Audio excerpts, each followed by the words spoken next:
سب کہاں کچھ لالا و گل میں نمایاں ہو گئیں، خاک میں کیا صورتیں ہوں گی کہ پنہاں ہو گئیں۔ بسم اللہ الرحمن الرحیم۔ السلام علیکم ناظرین، FM4 کے ٹی وی کے پروگرام اساطیر میں میں ہوں آپ کا ہوسٹ محمد عثمان۔ خواتین و حضرات، آج ہم جس عظیم شخصیت کا ذکر خیر کرنے کی سعادت حاصل کریں گے وہ عزت و شرافت، سخاوت و شجاعت، فطانت و ذہانت جیسے اوصاف سے مالا مال صحابی، عشق ایسا کہ رسول کائنات صلی اللہ علیہ وآلہ وسلم کے بارے میں فرمایا کرتے تھے کہ مجھے اپنے پیارے محبوب صلی اللہ علیہ وآلہ وسلم سے زیادہ اس دنیا میں کوئی چیز محبوب نہیں ہے، اور ادب سرکار کا ایسا کرتے تھے کہ انہوں نے کبھی بھی آنکھ بھر کے اپنے محبوب صلی اللہ علیہ وآلہ وسلم کو نہیں دیکھا۔ عبادت گزار ایسے تھے کہ مسلسل روزہ رکھا کرتے تھے، اور شب بیداری ایسی کہ ساری ساری رات نوافل کے اندر روتے رہتے تھے۔ مروت ایسی کہ حاکم مصر ہونے کے باوجود بوڑھے خچر پر ہمیشہ سوار ہوتے، تو کسی نے کہا آپ ہمیشہ اسی بوڑھے خچر کا انتخاب کرتے ہیں، تو فرماتے جب تک یہ مجھے بٹھانے کی طاقت رکھتا ہے میں اس کو نہیں چھوڑ سکتا۔ فضیلت ایسی کہ سرکار دو عالم صلی اللہ علیہ وآلہ وسلم نے فرمایا کہ قریش میں سے سب سے زیادہ نیکوکار میرا یہ صحابی ہے۔ قسمت ایسی کہ ایک رات میں سرکار دو عالم صلی اللہ علیہ وآلہ وسلم 3 دفعہ نیند سے بیدار ہوئے، اور جناب رسول کائنات صلی اللہ علیہ وآلہ وسلم نے فرمایا کہ اللہ عمر پر رحم فرمائے۔ اعزاز ایسا کہ سرکار نے عمان کا عامل بنا کر بھیجا۔ شان یہ ہے کہ 20 ہجری کو فاتح مصر کا اعزاز ان کو دیا گیا، 22 ہجری کو اسکندریہ انہوں نے فتح کیا، 23 ہجری کو طرابلس کے علاقے فتح کیے، 25 ہجری میں اسکندریہ کے لوگوں نے جب دوبارہ بغاوت کی تو وہ خطہ دوبارہ آپ نے ہی فتح کیا۔ آپ فلسطین اور مصر کے گورنر بھی رہے۔ ذہانت و فطانت ایسی کہ آج بھی لوگ ان کی ذہانت کی تعریف کیے بنا نہیں رہ سکتے۔ شجاعت ایسی کہ 1400 سال سے ان کی شجاعت کے تذکرے آج بھی تاریخ کا حصہ ہیں۔ خواتین و حضرات، آج ہم رسول اللہ کے پیارے مقدس مطہر صحابی کے بارے میں ان کا ذکر خیر کرنے کی سعادت حاصل کریں گے، ان کا ذکر پاک کریں گے۔ آج ہم حضرت سیدنا عمر بن عاص رضی اللہ تعالی عنہ کے متعلق جاننے اور سیکھنے کی کوشش کریں گے، اور آج کی اس گفتگو میں بھی میرے ساتھ ہمیشہ کی طرح موجود جناب حافظ محمد عثمان صاحب۔ حافظ صاحب السلام علیکم۔ وعلیکم السلام۔ حافظ صاحب کیا حال ہے آپ کا؟ جی اللہ کا فضل، آپ خیریت سے؟ جی الحمدللہ، شکر ہے اللہ کا۔ حافظ صاحب الحمدللہ آج ہم حضرت سیدنا عمر بن عاص رضی اللہ تعالیٰ عنہ کے بارے میں آپ سے پوچھیں گے، سیکھیں گے، ان کی زندگی کے متعلق جاننے کی کوشش کریں گے۔ تو پیٹرن کے مطابق میرا آپ سے پہلا جو سوال ہے وہ یہی ہے کہ حضرت سیدنا عمر بن عاص رضی اللہ تعالیٰ عنہ کا نام و نسب کیا تھا اور ان کی ولادت کہاں پہ ہوئی؟ بسم اللہ الرحمن الرحیم، اللہم صلی علی محمد وعلی آلہ واصحابہ وبارک وسلم وصلی علیہ۔ اللہ تبارک و تعالیٰ کی بارگاہ میں حمد و ثنا کے بعد، نبی کریم صلی اللہ علیہ وسلم کی بارگاہ اقدس میں درود و سلام کے بعد اللہ تبارک و تعالیٰ کا شکر گزار ہوں کہ اللہ تبارک و تعالیٰ نے ہمیں یہ موقع دیا کہ ہم نبی کریم صلی اللہ علیہ وسلم کے پیارے صحابہ اکرام کی زندگی کے متعلق کچھ نہ کچھ پڑھتے ہیں، اور پڑھ کے سمجھ کے پھر اپنے ناظرین کو ان کے متعلق کچھ بتانے کی کوشش کرتے ہیں۔ سیدنا عمر بن العاص رضی اللہ تعالیٰ عنہ، آپ نے ان کے نام و نسب کے متعلق پوچھا تو یہ قریشی ہیں، بنو سہم سے ان کا تعلق ہے، اور آگے جا کے ان کا جو سلسلہ نسب ہے وہ بنو ہاشم بنو قریش سے یہ خاندان ان کا ملتا ہے، اور نام ان کا عمر ہے، کنیت ابو عبداللہ اور ابو محمد۔ در حقیقت 2 صاحبزادے تھے، ایک عبداللہ اور ایک محمد، ان دونوں کی نسبت سے ان کی کنیت ہے ابو عبداللہ اور ابو محمد۔ ان کی جو والدہ ہیں ان کا نام نابغہ تھا، اور ان کی کچھ جو سلسلہ نسب ہے وہ کچھ یوں ہے، عامر بن العاص بن وائل بن ہاشم، اور ان کی والدہ جو ہے ان کا سلسلہ نسب کچھ یوں ہے، نابغہ بنت حرملہ بن حارث بن کلثوم۔ تو یہ والدہ کی طرف سے بھی عالی النسب والد کی طرف سے بھی عالی النسب، اور ان کا جو خاندان ہے بنو سہم، یہ زمانہ جاہلیت سے ہی ایک معزز خاندان شمار کیا جاتا تھا قریش کا، اور جو قریش کے سیاسی نظام میں جو مقدمات کا عہدہ تھا وہ ان کے ذمہ تھا، اسی خاندان کے ذمہ۔ اگر ہم آج کے دور میں کہیں تو پولیس، صحیح، ٹھیک، مقدمات کا جو سلسلہ ہے یا عدلیہ، تو یہ جو نظام تھا یہ اسی خاندان کے ذمہ تھا۔ تو زمانہ جو جاہلیت کے اندر بھی، یعنی اسلام قبول کرنے سے پہلے بھی، جو عمائدین تھے ان میں یہ پیش تھے۔ صحیح۔ جو مسلمان مخالف عمائدین تھے، حبشہ کے اندر جب آپ صلی اللہ علیہ وسلم کے صحابہ کرام نے ہجرت کی تو وہاں پہ سب سے پہلے جو ان کی صحابہ کرام کے پیچھے حبشہ کے اندر گئے وہ یہی تھے، عمرو بن العاص، یعنی ایک سرگرم رکن تھے جو قافلہ گیا اور جنہوں نے حبشہ میں جا کے کوشش کی کہ مسلمانوں کو یہاں پہ پناہ نہ دی جائے اور یہاں سے ملک بدر کر دیا جائے، تو یہ اپنی کوشش میں ناکام رہے۔ لیکن قریش کا اعتماد ویسے ہی نہیں تھا، اعتماد کہ اگر یہ نہیں کر سکتے تو کوئی بھی نہیں کر سکتا، بالکل، اس میں کوئی شک نہیں۔ اچھا آپ صاحب، آپ مجھے بتائیں کہ حضرت سیدنا عمرو بن عاص رضی اللہ تعالیٰ عنہ کا جو قبول اسلام کا واقعہ ہے، آپ کیسے اسلام کی طرف؟ عثمان بھائی، غزوہ خندق کے اندر جو مسلمانوں کے خلاف جو لشکر تیار ہوا تھا، جن کو ایک بدترین شکست کا سامنا کرنا پڑا، ان کے اندر یہ بھی شامل تھے۔ ٹھیک۔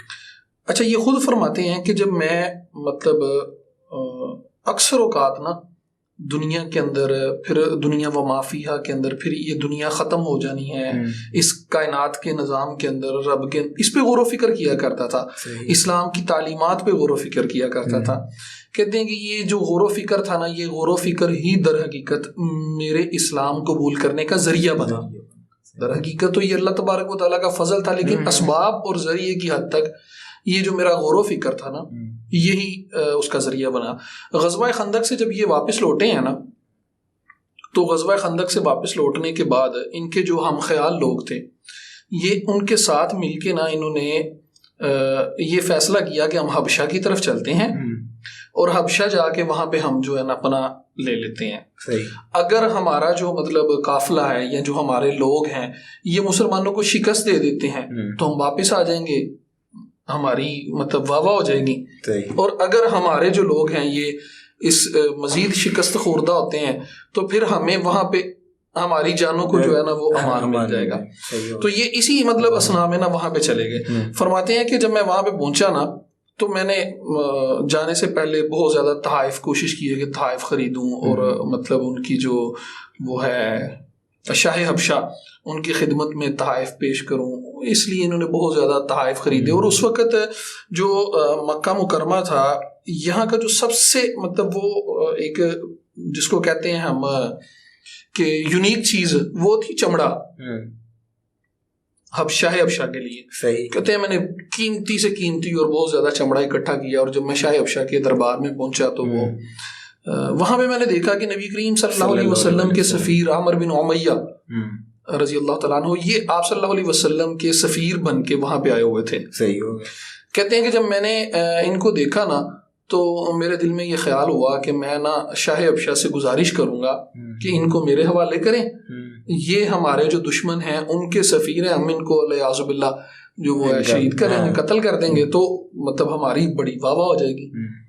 کہتے ہیں کہ میں نے جب شاہ حبشہ سے گزارش کی تو وہ انتہائی مطلب جاہ و جلال اور غصے میں آ گئے، اور انہوں نے کہا کہ تمہاری جرت کیسے ہوئی کہ تم نے مطلب ایسے شخص کے متعلق جو کائنات، یعنی انہوں نے حضرت موسیٰ علیہ السلام کی وہ مثال دے کے کہ وہی جو فرشتہ حضرت موسیٰ علیہ السلام پہ آتا تھا وہی فرشتہ محمد صلی اللہ علیہ وسلم پہ آتا ہے، جو ناموس حضرت موسیٰ علیہ السلام پہ اترتی تھی وہی ناموس حضرت محمد صلی اللہ علیہ وسلم پہ اترتی ہے، تو ان کے سفیر کے متعلق تم یہ خیال کرتے ہو کہ میں تمہارے حوالے کر دوں، میں تم سب کی گردنیں اڑا دوں گا۔ صحیح ہو. کہتے ہیں جب یہ سنا تو مطلب اور میں نے پھر ان سے معذرت کی, اور پھر معذرت کرنے کے بعد میں نے پوچھا کہ کیا واقعی یہ جو آپ فرما رہے ہیں شاہ اب وہ تو اسلام قبول کر چکے تھے نا, واقعی یہ درست ہے کہ یہ نبی کریم صلی اللہ علیہ وسلم اللہ کے نبی ہیں اور اللہ کے رسول ہیں؟ انہوں نے کہا جی بالکل یہ درست ہے. انہوں نے کہا کہ پھر میں آپ کے ذریعے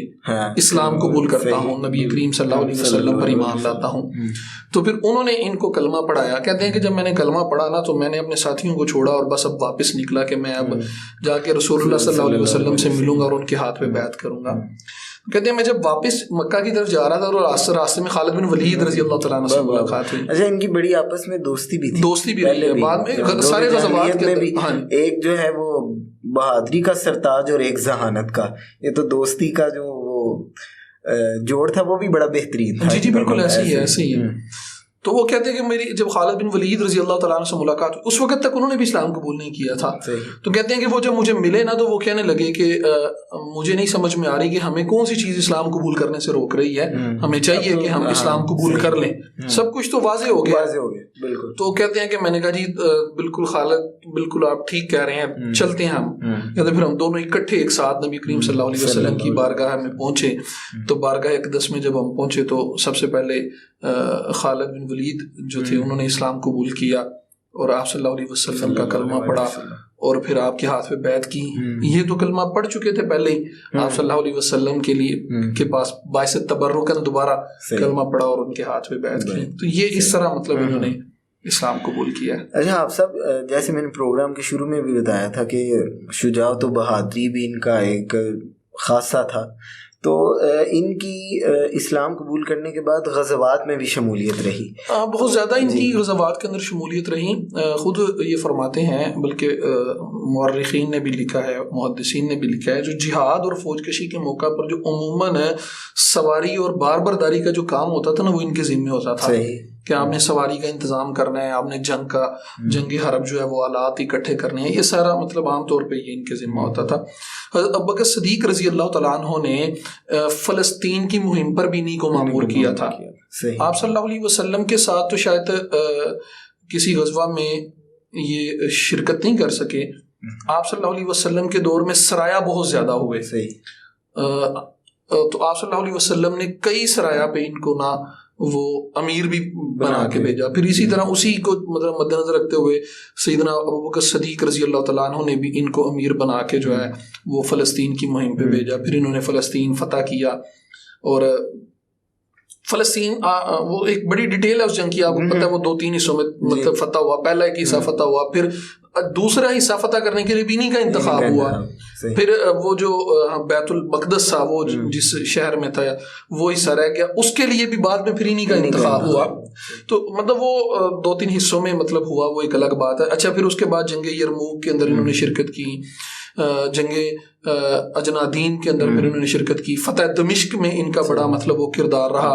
حضرت عمر رضی اللہ تعالیٰ عنہ کے دور میں مصر پر جب انہوں نے حملہ کیا, حضرت عمر رضی اللہ تعالیٰ عنہ نے جب ان کو مصر کی فتح نصیب ہوئی تو حضرت عمر نے ان کو پھر 2 سال کے لیے گورنر بنا دیا, یہ پھر مصر کے گورنر رہے. حضرت عثمان غنی رضی اللہ تعالیٰ عنہ نے پھر بعد میں کسی حکمت کے پیش نظر جب ان کا دور خلافت آیا تو انہوں نے پھر ان کو معزول کر دیا. تو پھر جب مصر کے اندر بھی یعنی یہ گورنر تھے تو پھر مصر کے اندر بھی رکے نہیں, پھر اس سے بھی آگے پھر انہوں نے جب شام کا رخ کیا, برقہ پہ انہوں نے حملہ کیا. پھر وہ جیسے آپ نے فرمایا تھا کہ 23 ہجری کے اندر انہوں نے وہ حملہ کیا طرابلس پہ, مطلب پھر وہ ایک سلسلہ چلتا رہا, پھر وہ یہ مطلب رکے نہیں ہے. طرابلس کی جو جنگ ہے وہ بڑی سخت ترین جنگ تھی, 3 ماہ اس مطلب وہ 3 ماہ تک وہ جنگ جاری رہی, لیکن اس کے باوجود پھر جو ہے مطلب الحمدللہ اللہ تعالیٰ نے ان کو فتح نصیب کی اور یہ فتح یا وہ کے واپس لوٹے. وہ تو آباد ہے تمہارے تم کیا ہو, تم کیا ہاتھ پہ ہاتھ درے مدد منتظر فردا ہو. تو واقعی وہ. اچھا آپ صاحب, آپ مجھے یہ بتائیں کہ حضرت سیدنا عمر بن عاص رضی اللہ تعالیٰ عنہ کیونکہ ذہین تو کمال کے تھے, اور ان کے علم و فضل اور اخلاق و عادات کے حوالے سے کچھ بتائیں, ان کی جو سیرت ہے اور کیسے خوش نصیب ہیں کہ سرکار جن کے متعلق ہے کہ اللہ عمر پر رحم فرمائے. ہاں جی, یہ تو ایک دفعہ نہیں 3 دفعہ فرمائے. عثمان بھائی اسلام قبول کرنے کے بعد ان کا جو زیادہ تر حصہ ہے نا وہ جنگوں میں گزرا ہے. اس لیے نا نبی کریم صلی اللہ علیہ وسلم سے علمی استفادہ کرنے کا اتفاق انہیں بہت کم ہوا. اچھا لیکن جو اتفاق کم ہوا وہ جو کم وقت بھی ان کو ملا نا انہوں نے اس وقت کو بھی غنیمت سمجھا اور اس موقع کو نا ہاتھ سے جانے نہیں دیا. انہوں نے کوشش کی کہ جو مجھے تھوڑا سا بھی موقع ملا نا اس میں انہوں نے آپ صلی اللہ علیہ وسلم سے کچھ نہ کچھ سیکھا, کوئی نہ کوئی آپ صلی اللہ علیہ وسلم سے جانا, کوئی نئی چیز, کوئی نیا فن آپ صلی اللہ علیہ وسلم سے انہوں نے سیکھنے کی کوشش کی. تقریباً 39 کے قریب ان سے جو روایات مروی ہیں, بعض متفق علیہ ہیں, بعض کو امام بخاری رحمہ اللہ نے ذکر کیا اور بعض کو دیگر احادیث کی کتب میں ہے. تو تہذیب الکمال نے جو مطلب نقل کی ہے نا وہ 39 روایات ان سے مروی ہیں. اچھا پھر یہ صرف اس کے بعد بھی جو تعلیم و تلقین تھا اس پر بہت زیادہ جو تھے وہ توجہ دیا کرتے تھے. جو سریہ تھا نا ذات السلاسل, سریہ ذات السلاسل کو جب یہ اس میں ان کو فتح ہو گئی تو فتح ہونے کے بعد جو نو مسلم تھے نا یہ پھر ان کو مطلب لے کے بیٹھ جاتے اور ان کو تعلیم و تعلم کا جو ہے نا وہ درس و تدریس کا کام انہوں نے وہاں پہ شروع کر دیا. ان کو کچھ نہ کچھ سکھاتے رہتے تاکہ لوگ جو ہے نا وہ اس کے ساتھ جڑے رہے. اچھا امام مسند رحمہ اللہ نے ایک روایت نقل کی ہے, وہ فرماتے ہیں کہ یہ مجتہد بھی تھے. اسی سریہ کے اندر ذات السلاسل کے اندر جب وہ غسل کا مسئلہ آیا تو بیماری کی وجہ سے اور مطلب آب و ہوا کے موافق نہ ہونے کی وجہ سے غسل کا مسئلہ تھا تو یہ غسل نہیں کر سکتے تھے. تو انہوں نے اب دیکھا کہ نماز کا وقت کم ہے تو غسل اگر مطلب نماز غسل کی طرف گیا تو نماز قضا ہو جائے گی. جب اس طرح کی صورتحال پیش آئی تو انہوں نے تیمم کر کے نماز پڑھ لی. اچھا جب نبی کریم صلی اللہ علیہ وسلم کی بارگاہ میں یہ پیش ہوئے تو پھر انہوں نے آپ صلی اللہ علیہ وسلم کو یہ واقعہ بتایا کہ یا رسول اللہ میرے ساتھ اس طرح ہوا تو میں نے تیمم پہ یعنی غسل کو وضو پہ قیاس کرتے ہوئے میں نے اجتہاد کیا اور میں نے تیمم کر لیا. تو آپ صلی اللہ علیہ وسلم کافی دیر تک مسکراتے رہے اور آپ صلی اللہ علیہ وسلم نے منع نہیں کیا. پھر آگے فقہاء کا تو اختلاف ہے وہ اس میں, لیکن یعنی یہ بھی ایک مجتہد فی جو مسئلہ ہے نا وہ ان سے ثابت ہے. اجتہاد مطلب انہوں نے کیا. پر اچھا صرف اجتہاد کے علاوہ مطلب اخلاق کے اندر اگر جائیں تعلیم کے علاوہ تو قوت جو ایمانی تھی وہ ان کی بڑی مضبوط تھی. اللہ تبارک و تعالیٰ پہ ایمان بڑا مضبوط تھا. نبی کریم صلی اللہ علیہ وسلم کی بھی ایک روایت ہے نا جو عمر آپ صلی اللہ علیہ وسلم نے فرمایا کہ عمر قریش کے صالح ترین افراد میں سے ایک ہے. سبحان اللہ, جس کو نبی کریم صلی اللہ علیہ وسلم اپنی زبان اقدس سے صالح کہہ دیں, سبحان اللہ سبحان اللہ, ان کے صالح ہونے میں رتی برابر شک کرنے والا بھی دارہ اسلام سے خارج ہو جائے گا. ایسا ہی کیونکہ وہ ان پہ شک نہیں کر رہا, وہ شک کر رہا ہے نبی کریم صلی اللہ علیہ وسلم کی زبان اطہر سے نکلے ہوئے الفاظ پہ. تو یہ بھی ان کا اعزاز ہے. اچھا پھر حق پسندی مطلب ان کے اندر بہت زیادہ تھی, اصول پسند تھے, اس پہ مطلب اپنے اصول پہ بالکل کم, جس کو حق سمجھا اس پہ ڈٹے رہے, جس کو حق سمجھا اس پہ ڈٹے رہے. پھر اس کے لیے پھر مطلب جو ان کو بہتر لگا حق سمجھتے ہوئے اس پہ یہ قائم رہے.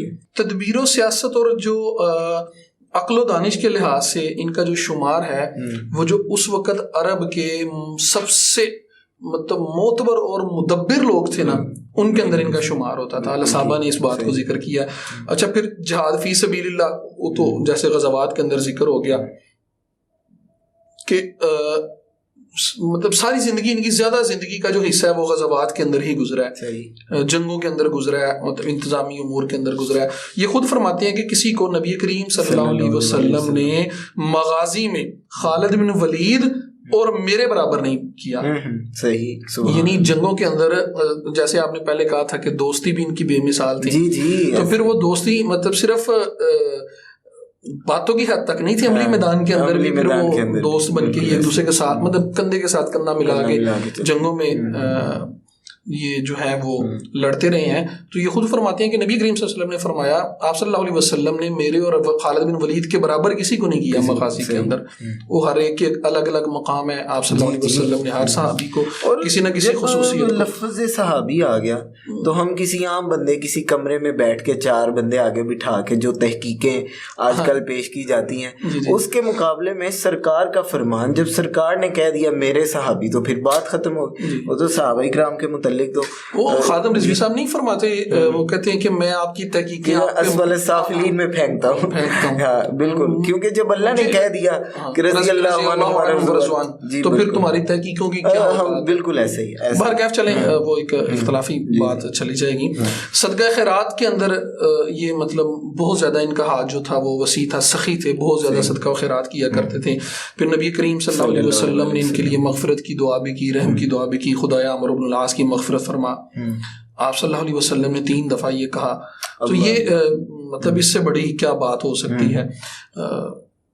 بڑی ہی مطلب جو ہے ان کی زندگی وہ بھرپور زندگی ہر لحاظ سے. اسلام سے قبل اگر یہ اچھا اسلام سے قبل اگر اسلام کی مخالفت کی, اس میں بھی مطلب اپنے موقف پہ سخت تھے, اور جب اسلام قبول کیا تو پھر کفار کے مقابلے میں بھی بالکل سخت تھے, نرم گوشہ اور درمیانہ راستہ نہیں رکھتے تھے. ایسے ہی ہے. وہ جو میکسم اکثر کہا کرتے تھے, یہ شاعری کے حوالے سے, شاعری سے لگاؤ تھا, علم و فضل میں تو واقعی بے مثال تھے. اچھا اب صاحب آپ مجھے یہ بتائیں کہ حضرت سیدنا عمر بن عاص رضی اللہ تعالیٰ عنہ, ایک تو آپ آڈینس کو یہ بھی بتائیں کہ یہ لفظ امر ہے, اس کے آگے جو واو ہے اکثر لوگ اسے امرو یا عین پہ پیش پڑھتے ہیں, وہ مخفف ہے, پڑھی نہیں جاتی. صحیح ہو گیا, کیونکہ حضرت سید عمر نہیں ہے ان کا نام, عمر, بالکل عمر بن العاص رضی اللہ تعالیٰ. اصل میں وہ لفظ عمر کے آگے واو ہے نا, تو اکثر وہ ہماری اردو زبان ہے, اکثر لوگ حضرت کا نام جو ہے وہ صحیح نہیں پڑھتے. تو میری آج جو ان کا اصل نام کا جو تلفظ ہے وہ عمر ہے, عین کے ساتھ, اور 4 حروف ہیں, عین را اور واو. صحیح ہو گیا, عمر بن العاص رضی اللہ تعالیٰ. اچھا آپ سب مجھے بتائیں کہ حضرت سیدنا عمر بن عاص رضی اللہ تعالیٰ عنہ کا وصال پاک کب ہوا تھا؟ اور عثمان بھائی یہ مصر کے اندر ہی ان کا وصال پاک ہوا. ان کے اپنے دور حکومت کے اندر ہی 3 مطلب اس پہ روایات ہیں کہ 43 ہجری کو, 47 ہجری کو اور 51 ہجری کو, مختلف روایات ہیں. 3 اقوال ہیں. یکم شوال عید والے دن, رمضان المبارک کے بعد عید والے دن, بڑا ہی مبارک دن ہوتا ہے. تو عید والے دن مطلب ان کا وصال ہوا, اور انہی کے بیٹے حضرت عبداللہ بن عمر رضی اللہ تعالیٰ عنہ, انہوں نے ہی ان کا جو ہے وہ نماز جنازہ پڑھایا, اور انہوں نے ہی جو ہے ان کو لحد کے اندر اتارا, اور انہوں نے سپرد خاک کیا. صحیح ہو گیا.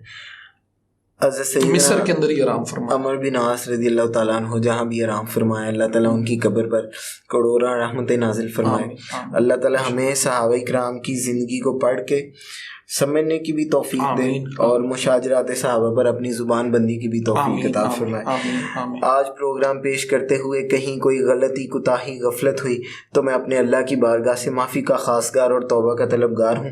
اگلے پروگرام تک کے لیے اجازت دیجیے. والسلام علیکم ورحمۃ اللہ وبرکاتہ.